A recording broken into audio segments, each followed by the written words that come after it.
অল্প বয়সে যাদের চুল পাকে তারা মাথা খুব গরম রাখে, তাদের সূচিবায়ী নামক বিভিন্ন রোগ আছে। লোমকূপের গোড়া দিয়ে এইসব পানির ভিতর থেকে কোনো হ্যাজার্ড বা কোনো জীবাণু সহজে আপনার মাথায় প্রবেশ করতে পারবে না, চুলে প্রবেশ করতে পারবে না। অনেকে বলে যে আমি কক্সবাজার যাওয়ার পরে আমি খুবই আনন্দ করছি, ভালো লাগছে, কিন্তু খারাপ হলো কি আমার মাথা ব্যথা করে, আমার চুল পড়ে যাচ্ছে, আমার চুলের সমস্যা করে, চুলের ভিতরে জট লেগে গেছে, চুলগুলো ছিঁড়ে গেছে, ভেঙে গেছে, মচকে গেছে। 3 মাস করলে তার চুলের সমস্যা চলে যাবে, খুশকির সমস্যা চলে যাবে, চুল পড়া, চুল ভেঙে যাওয়া, মচকে যাওয়া, জট লাগিয়ে যাওয়া, ফ্যাকাশে হয়ে যাওয়া, এই চুলের এই ধরনের সমস্যাগুলি চলে যাবে। আরো উল্টা তার চুল গজাবে। জ্বর হলে পরে আমাদের দেশে একচাটিয়া আমরা অ্যান্টাসিড খাই, জ্বরের ওষুধ খাই, এগুলোর ফলে আমাদের খাবারের রুচি কমতে থাকে এবং মুখের ভিতরে জ্বর হলে পরে বিভিন্ন রকম ঘা আসে। এই ঘা আসলে পরেও খাবারের রুচি কমে যায়। অনেকের দাঁতের গোড়ায় ব্যথা হয়, খেতে গেলে মজা লাগে না, ব্যথা লাগে, ওই জন্য ভয়ে খাবার খায় না। আমাদেরকে মুখ দিয়ে সব রোগ হয়। অল্প বয়সে যাদের চুল পাকে মনে করবেন যে সে সঠিক পানিটায় গোসল হচ্ছে না, তার পানিতে আয়রন বেশি আসছে। অল্প বয়সে যাদের চুল পাকে তারা মাথা খুব গরম রাখে, তাদের সূচিবায়ী নামক বিভিন্ন রোগ আছে, এগুলো আছে। অথবা সে রেগুলার মাথাটা পরিষ্কার করে না, অথবা সে এমন ধরনের কাজ করে যেই কাজটায় মাথায় হ্যাজার্ড হয়। যেমন সে গার্মেন্টসে চাকরি করে, গার্মেন্টসের যে ধুলাবালি, কাপড়ের যে ছোট ছোট অংশগুলো, এগুলো লোমকূপের গোড়া দিয়া চুলের ভিতরে প্রবেশ করে। তাদের জন্য সবচেয়ে বড় কাজ হলো তারা যেই তেলই ব্যবহার করুক তার সাথে 5 ফোঁটা 10 ফোঁটা নিম তেল দিয়ে ব্যবহার করবে। 3 মাস করলে তার চুলের সমস্যা চলে যাবে, খুশকির সমস্যা চলে যাবে, চুল পড়া, চুল ভেঙে যাওয়া, মচকে যাওয়া, জট লাগিয়ে যাওয়া, ফ্যাকাশে হয়ে যাওয়া, এই চুলের এই ধরনের সমস্যাগুলি চলে যাবে। আরো উল্টা তার চুল গজাবে যদি সে কয়েক ফোঁটা নিম তেল ব্যবহার করতে পারে। যে নিম তেল জোগাড় করতে যদি কারো অসুবিধা হয় তাহলে তার নিম পাতা বেটে সে 100 গ্রাম কুচি নিম পাতা নিয়ে ওইটাকে বেটে ওটার সাথে সামান্য একটু কাঁচা হলুদ, সামান্য একটু মধু দিয়ে ওই জিনিসটা সে যদি অন্য তেলের সাথে মিক্স করে মাথায়, যে তেলটা সে রেগুলার দিচ্ছে ওইটার সাথেই সে নিম তেল আর একটুখানি অলিভ অয়েলও সাথে দিতে পারে। আর নিম তেলের সাথে একটু কাঁচা হলুদ দিলে ফাঙ্গাসটা তাড়াতাড়ি দূর হবে। ফাঙ্গাস দূর করার জন্য তার এইসব ব্যবস্থা করতে পারে। বা সে একটু নিম তেল যদি না পায়, সে নিম পাতা, নিমের চামড়া জাল দিয়ে ওই চামড়ার রসটা তেলের সাথে মিক্স করে যদি সে মাথায় ব্যবহার করে, আলহামদুলিল্লাহ তার নতুন চুল গজাতে 99% সহযোগিতা করবে। তো এটা একটা ভালো কাজ। যদি সে নিম পাতা জোগাড় করতে না পারে তাহলে সে কচি বরই পাতা দিয়েও চুলের গোড়ায় যদি ওই রসটা ব্যবহার করে তাহলে তার চুলের জন্য একটা মহা উপকারী। ওদের ভিতর দিয়ে পানির থেকে অনেক ধরনের জীবাণু অতি দ্রুত বাচ্চার ব্রেনে আক্রমণ করে। সাধারণত দেখা যায় যে আমাদের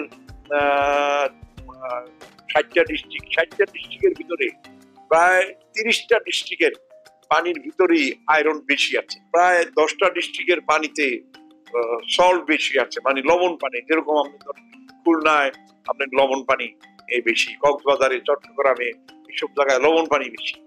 কোনো কারণে সেসব জায়গায় বেড়াইতে গেলে আপনার স্বামী এবং আপনার পরিবারের যারাই যাচ্ছেন তাদের সব আনন্দ নষ্ট করে দিবে যদি আপনি মাথায় একটু সাবান ব্যবহার না করেন। সাবান ব্যবহার করার বিশেষ কাজ পেলেই যে লোমকূপের গোড়া দিয়ে এইসব পানির ভিতর থেকে কোনো হ্যাজার্ড বা কোনো জীবাণু সহজে আপনার মাথায় প্রবেশ করতে পারবে না, চুলে প্রবেশ করতে পারবে না। অনেকে বলে যে আমি কক্সবাজার যাওয়ার পরে আমি খুবই আনন্দ করছি, ভালো লাগছে, কিন্তু খারাপ হলো কি আমার মাথা ব্যথা করে, আমার চুল পড়ে যাচ্ছে, আমার চুলের সমস্যা করে, চুলের ভিতরে জট লেগে গেছে, চুলগুলো ছিঁড়ে গেছে, ভেঙে গেছে, মচকে গেছে। এগুলির একমাত্র কারণ আপনি একটুখানি সাবান দিয়ে মাথাটা ধুয়ে নিতেন তাহলে আর এই জিনিসটা হতো না।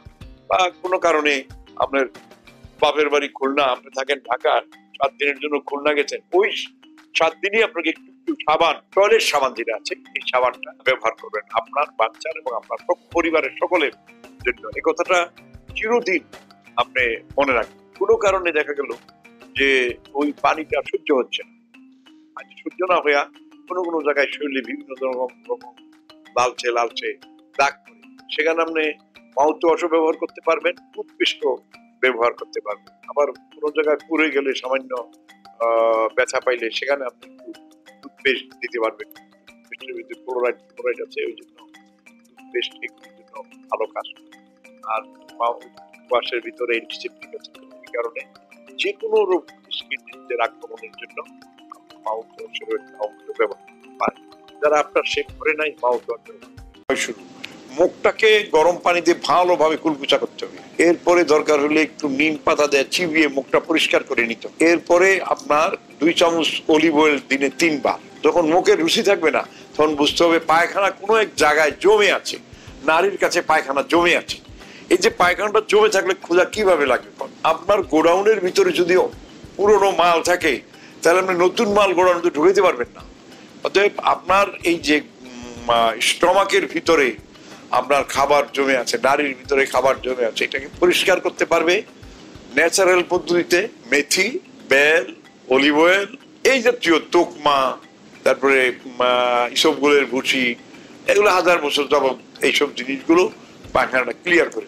পায়খানা যদি পরিষ্কার হয়ে বের হয়ে যায় তাহলে সেটা আপনার ক্ষুধাটা লাগবে।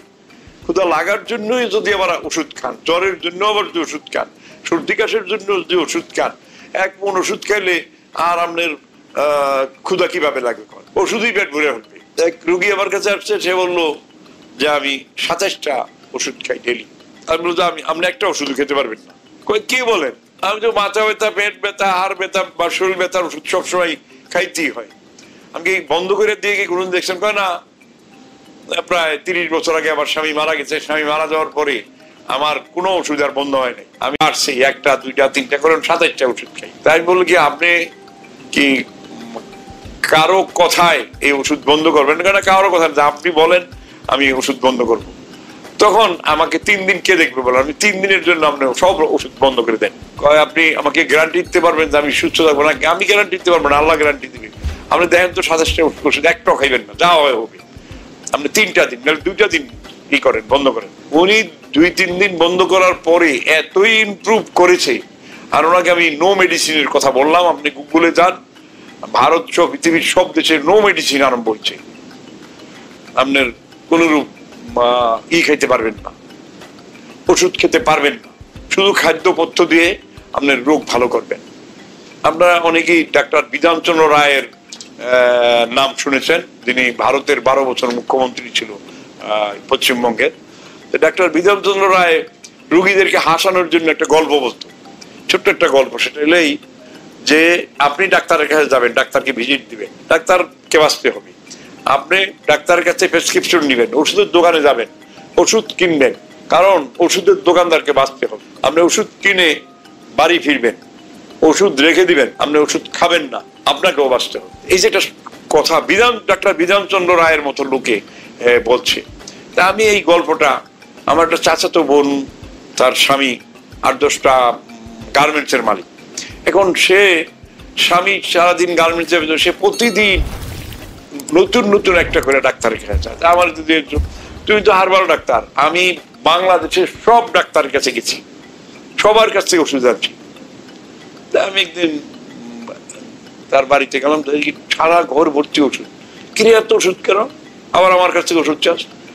দাদা আমি ওষুধ কিনি, খাই না। কেন? বিধানচন্দ্র সাহেব রায় বলছে যে তুমি যথারীতি ডাক্তারের কাছে যাইবা, হাঁটাহাঁটি হবে, একটু মুভমেন্ট হবে, একটা টেনশন হবে, ডাক্তারের কাছে সিরিয়ালে বসে থাকবা। তোমার তো স্বামীর গার্মেন্টস আছে, তোমার 1 লাখ টাকা মাসে দেয়, তোমার তো কোনো টেনশন নাই, তোমার টেনশন হবে, সিরিয়াল দিতে হবে। এইভাবে সে প্রতিদিনই ডাক্তারের কাছে যায়, ওষুধ আনে আর ঘরে রাখা দেয়, খায় না। সে নো মেডিসিনে পড়ে গেছে। আমার তো কোনো ওষুধ আর খাওয়া লাগে না, আমি খালি ওষুধ আনলে ভালো থাকতে। এই যে আমাদের দেশের যে ব্যবস্থাগুলো, এই ব্যবস্থাগুলো থেকে আল্লাহ যেন আমাদেরকে মুক্তি